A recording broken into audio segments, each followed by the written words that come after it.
Welcome back to another Applicable Science Black History Month tribute, and today we're talking about the first African American woman physician assistant, and that is Miss Joyce Nichols. She first originally heard about the profession when she was working as a licensed practical nurse at Duke University when Dr. Eugene A. Steed established a 2-year physician assistant program in 1965, and that was the first of its kind. So the program was originally designed to build on the past experience and training of ex-military corpsmen.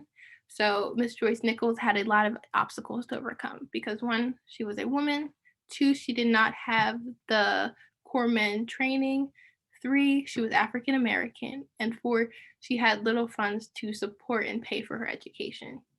However, she was persistent and she ended up being accepted into Duke University's physician assistant program and graduated in 1970. So, off the bat, the curriculum for the physician assistant program was hard for her. However, her male classmates were very supportive of her and her endeavors.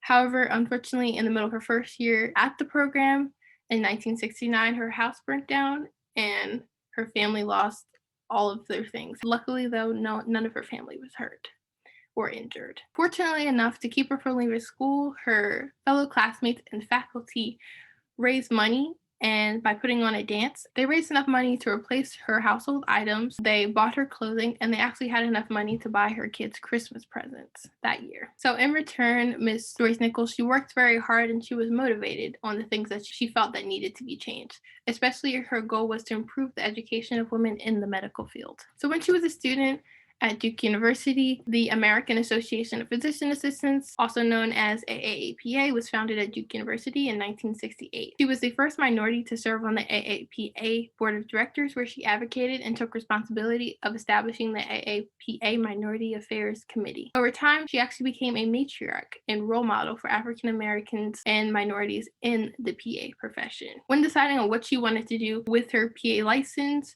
she had a dream of creating a rural clinic in northern Durham County where she had grown up on a tobacco farm. So with that, she actually established and gained the necessary funds to create the first rural satellite health clinic in North Carolina, and it was actually the first in the nation. She worked at that clinic until 1972 when they started having financial issues. However, they talked to the Lincoln Health Center, a historically Black community hospital and clinic in Durham, North Carolina, and they took over her clinic. Miss Joyce Nichols worked at that clinic. She retired from there in 1995.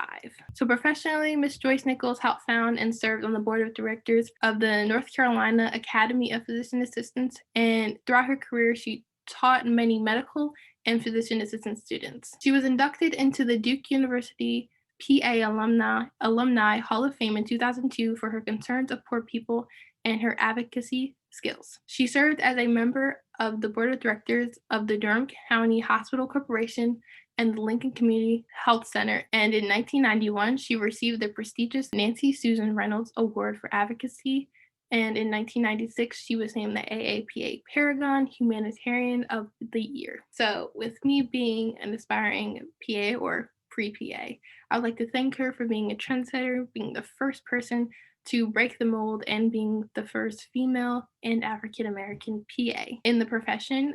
And with that, the tribute goes out to you. Stay tuned for tomorrow's Black History Month tribute by Applicable Science, and happy Black History Month.